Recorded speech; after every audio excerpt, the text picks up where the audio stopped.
Welcome to the ET197 ARC Do More PLC Trainer, where we're going to cover the hardware setup. Here we have our ARC Trainer layout. We designed and built this, and let me go through the components. Here's our OIT, Operator Interface Terminal, or HMI, Human Machine Interface. So here we're going to design graphics and make buttons, displays, and indicators. And we could actually do animations and alarms and some other things. Down here, this is our programmable logic controller. It's a Do More. It's from Automation Direct. It's actually made by Koyo. This is our power supply. It converts 120 volts to 24 volts AC. So this device and everything on this board runs at 24 volts. Here we have our CPU.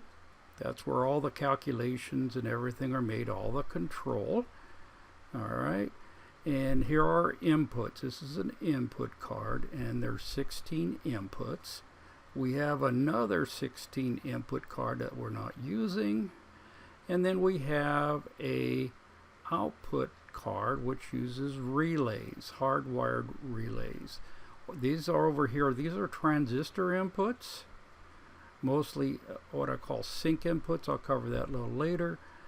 And what we have over here is our motor controller. It's a high-speed output and input controller, and it's going to be used for stepper motors and servo motors. And this last card is our ADC DAC, so it's an analog digital controller and a digital analog controller. So we could convert analog in and out.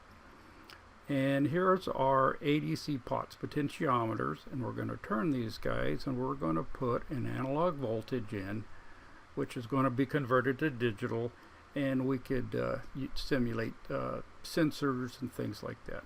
Here's our DAC output, our digital analog converter, so we could get an DC voltage out of here based on a digital input. These are our connectors over here, interface sockets. Those go to several little labs that we probably won't be using this semester, but we drive a lot, some stepper motors and little robots and things like that. Up here we have our hardware switches. Switches are going to be X's. These are push buttons. This is a twist switch, and these are toggle switches. This red one up here is emergency off. It really doesn't shut anything off, but it is tied into X13, so we can't simulate an EMO. And that looks like pretty much it. Okay, there are three basic things we need to get this controller working. First thing, we need to put a power cable on it and plug it in. It will not work without power. It will confuse you though, because there are battery backups, and the USB provides power to the operator interface terminal, so it will confuse you. It'll pretend to work, but it will not. Here's a second connection we need in order to get it to work. So we need to put a PLC programming cable, USB-B. So we need a hook to your computer with a USB cable, and it needs to go into here. This RS-232 cable is a communication for our OIT, and it shouldn't be removed. This is the underside of our trainer here. This is the back of the operator interface terminal. So we need another cable directly to the back of the machine in order to program our OIT. And this is the serial cable. Don't just leave it alone. Okay, here is our CPU, and we, on top of it there, above our USB cable, we have a run terminal stop switch. That is going to control our PLC. I would leave it in the terminal. I think it'll be fine for most of the things we're doing. We could program it and test it in terminal.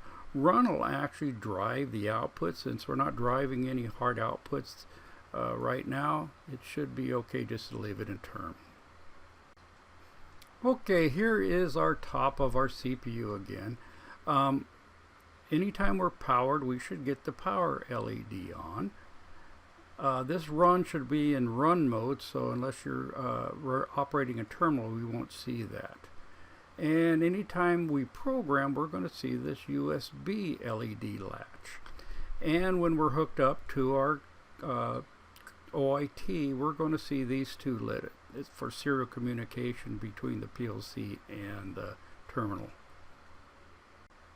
Here we have a picture of the top of our input card. This is where our inputs are going to be. These are transistor switches, and we have 16 inputs. And blue means input, and we have 2 of these cards, and we have an AB switch. So if we want to read the LEDs, so these LEDs will come on when that the input is active. So X is our inputs. If we're on A, we're going to see X0 through X7. And we flip the switch to B, we're going to see inputs X8 to X15. 0 to 15 is 16 inputs.